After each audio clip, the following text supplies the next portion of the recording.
dire là, c'est bon, c'est parti là. Ouais. Oui, donc Living Being 2. Donc c'est la suite de Living Being 1. Jusqu'ici tout va bien.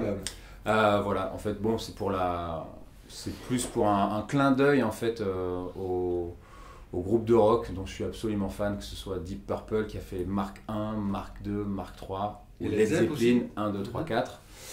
Et voilà, mais en tout cas, c'est la suite d'une aventure qui dure maintenant depuis plus de 7 ans. Voilà, on a fait notre premier septennat, on part sur encore autre chose. Et voilà, même équipe, et puis voilà, avec une nouvelle musique, de nouvelles, je pense, inspirations, et du coup de nouveaux mélanges, et voilà, un nouveau répertoire, tout simplement. Tu as fait un drôle de cocktail là quand même, tu passes de Purcell à Led Zepp. C'est quoi le fil conducteur? Comment est-ce que tu choisis les... C'est juste l'envie de faire, ou il y a d'autres tricotages en fait, ce qui se passe, c'est que moi j'écoute de la musique, point barre. Après les styles, moi ça m'est vraiment égal en fait. Et je pense que j'ai comme ça plein de morceaux dans mon sac en fait, que j'aime jouer, ou juste que j'aime écouter énormément.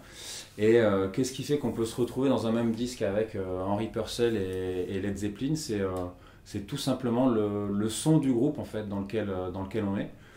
Et voilà, en composant la musique, en composant ce nouveau répertoire, voilà, il y avait une couleur qui se détachait pas mal, et d'un coup m'est apparu, alors que c'est des morceaux que je connais, hop, le truc de Purcell. Je me suis dit, ah ouais, dans l'énergie, il y a peut-être moyen de trouver quelque chose par rapport à mes compos qui peut se rapprocher. Ok, très bien, ok, je le mets de côté.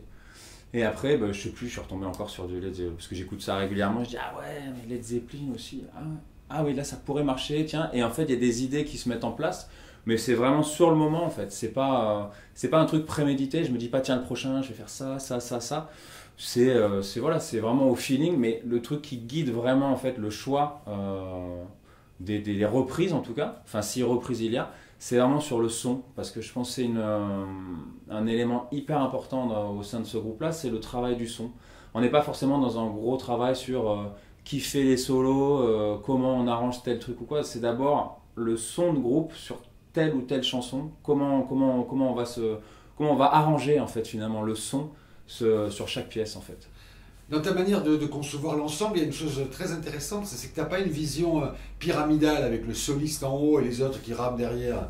On dirait que tu cherches à quelque chose de beaucoup plus horizontal, qui créerait une espèce de... Voilà. Alors, ce qui est sûr, c'est que, pas pareil, ça se fait de manière assez naturelle. Enfin, pareil, je ne cherche pas à me dire non, il ne faut pas que je joue trop ou quoi que ce soit. Alors je sais qu'on peut me le reprocher, puisqu'on est dans la catégorie jazz, donc du coup des fois j'entends « Oui mais alors, combien il y a de solos dans votre orchestre là ?» Je dis voilà, après c'est plus un truc d'ensemble, même chose en fait, c'est pas forcément qu'il n'y a pas de solo, qu'il n'y a pas d'improvisation, mais il y a un truc qui se détache globalement en fait. On va être tous ensemble à improviser une matière, à aller vers un endroit, un but qu'on s'est donné.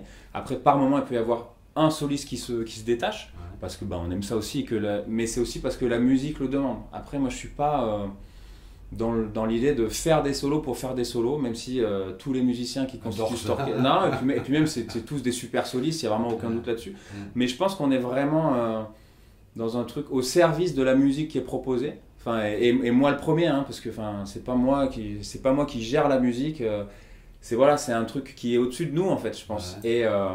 Et là, il se trouve que, il n'y a pas forcément besoin de 1000 solos par morceau, en fait. Et les pièces se tiennent, en fait. Je pense qu'à chaque fois, on essaie de raconter des histoires. Et voilà, les histoires, comme on les raconte, en tout cas sur ce disque-là, voilà, c'est tel truc, telle ambiance, tel mood, en fait. Et après, en live, c'est encore une autre histoire. Alors après, en live, il peut se passer beaucoup plus de trucs aussi, parce que on va tenter des choses, des expérimentations en live qu'on n'a pas décidé du tout. Là, le disque, voilà, à un moment donné, c'est comme une photo en fait. On pose la photo, voilà. À ce jour-là, on a fait ce morceau de cette manière-là, mais demain, on le fera d'une autre manière en fait. Tu emploies un concept qui est pas très à la mode actuellement, qui est, je dirais jusqu'à dire, la solidarité, presque l'affection avec les gens avec qui tu es. Alors, en tout cas, c'est sûr, moi je peux pas faire la musique d'une autre manière. Ce qui est sûr, c'est que avant en fait qu'on se réunisse en tant que quintette, en fait, tous ces gens-là, en fait, c'est des amis de longue date. C'est des gens avec lesquels On se voyait énormément, on allait boire des coups, on passait des soirées ensemble, on allait écouter des concerts, mais on n'avait jamais joué tous ensemble. Et donc moi je vois ça comme un bonus en fait. C'est vraiment les amis qui se retrouvent pour faire de la musique ensemble. Et ça c'est un luxe, je pense, mais que moi je m'autorise et que même je m'impose en fait, parce que ça se ressent forcément dans la musique en fait. Et au même titre que moi j'amène des morceaux, mais en fait c'est le groupe en fait qui va générer en fait la création de l'ADN je dirais de chaque pièce en fait. Même si j'amène la matière première, en fait des fois elle va être passée à la moulinette par les membres du groupe et c'est tant mieux.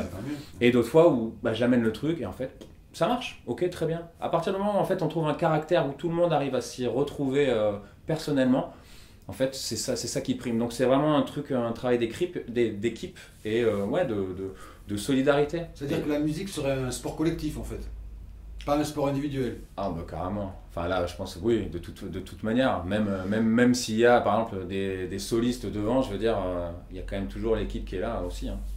Quand on regarde ton parcours, on est obligé de se dire que tu es un musicien voyageur, quoi. Tu passes du tango au thrash metal à la musique classique, c'est quelque chose vers lequel tu vas ou quelque chose que tu fuis? Qu'est-ce qui te met en mouvement? Moi j'aime pas m'ennuyer en fait. Et je suis toujours très curieux en fait. Je pense que c'est ça qui me motive avant tout, c'est la curiosité. Et, et j'ai pas peur en fait, dû certainement mon instrument, qui si j'avais écouté beaucoup de gens, on m'aurait dit bah oui, bah, toi tu vas aller dans cette case-là, et c'est tout. Sauf que j'ai fait du musette, j'ai fait du tango, mais j'ai grandi avec, je sais pas moi, du Nirvana. Tu sais qui est Gus Viseur, mais tu sais aussi qui est bien sûr. Zeppelin. Mais en fait, voilà, en fait, mais juste parce que moi j'aime la musique, en fait. Donc après, voilà, j'aime bien varier les plaisirs, moi, en fait. Donc un coup, on va faire un truc très acoustique. Après, j'ai d'autres envies, parce que comme je me suis vachement dans un truc acoustique, j'ai envie d'un truc un peu plus électrique. Je sais pas, là. Là, j'ai fait rien que cet été, par exemple, je suis passé d'une rencontre avec un guitariste brésilien où on a fait de la musique vraiment typique du Brésil, avec quelques petites sorties un peu comme ça, parce que voilà, il faut mélanger aussi en fait, voilà. Moi, je suis pas un spécialiste du tout de quoi que ce soit, mais j'ai goûté à plein de choses en fait, que ce soit même comme le flamenco, le thrash metal, voilà, c'est des musiques où il n'y a pas l'accordéon, mais après c'est un instrument en fait, ça reste un instrument, un moyen par lequel je m'exprime. Donc finalement, ça aurait pu être une trompette ou de la batterie, enfin j'estime que... même de la clarinette, même de la clarinette par exemple, mais c'est juste un vecteur par lequel on s'exprime quoi. Donc moi j'aime beaucoup de choses en fait, et je suis toujours curieux, je découvre, là j'ai eu ma période où je me suis fait un petit trip folk islandaise. J'en ai rêvé la nuit, je me suis réveillé le matin, vraiment, j'ai dit, faut que j'écoute de la folk islandaise. Je sais pas, je saurais pas pourquoi, mais et j'ai découvert plein de trucs terribles. En plus, voilà, je connais plein de musiciens. J'ai demandé, je dis, ouais, tu connais pas un peu de la folk islandaise? Il y en a qui me regardent, ils font, ça va pas quoi, mais qu'est-ce qui t'arrive? Et d'autres qui disent, ah ouais, carrément, ah, t'aimes bien ça? Et hop, enfin, on se donne des pistes. Ouais, sûr, ouais. Et c'est génial en fait. On peut écouter tellement de trucs en fait maintenant. Non, mais c'est super. C'est-à-dire que tu serais né il y a 40 ans pour trouver un disque de pop. Non mais carrément. Dans Moi, Paris, c'était super compliqué. Ouais, mais je pense que j'aurais trouvé. Je pense que j'aurais fait des recherches, vraiment. Moi, je me souviens, il y a très longtemps, j'étais un super fan. Enfin, je suis un super fan de d'Hermeto Pasquale. Et il y a 20 ans, c'était pas facile de trouver tous ces disques. Il venait à Paris de temps en temps quand même. Mais je les avais trouvés. Je les ai trouvés par amis, de mecs. Ah ouais, tu connais pas? Mais si, je connais un vieux Brésilien qui habite là, à Montrouge et tout, il n'y a pas de souci. Ah ouais, bon, j'étais allé chez lui. Enfin voilà, je cherche en fait, je cherche tout le temps. Tu t'imagines un jour dans 10 ans, 20 ans ou 50 ans où tu te diras, c'est bon, j'ai fait le tour du monde de la musique, ou c'est sans fin? J'espère pas, parce que sinon déjà premièrement ça veut dire que je serais devenu un gros con, je pense, premièrement. Et puis je pense que là si c'est ça, ça veut dire qu'il faut arrêter la musique en fait, donc c'est pas possible. Non, mais carrément pas. Mais c'est un problème en fait, c'est jamais fini. Je pense que la vie sera trop courte. C'est bien ça le problème, c'est ça qui m'angoisse en fait.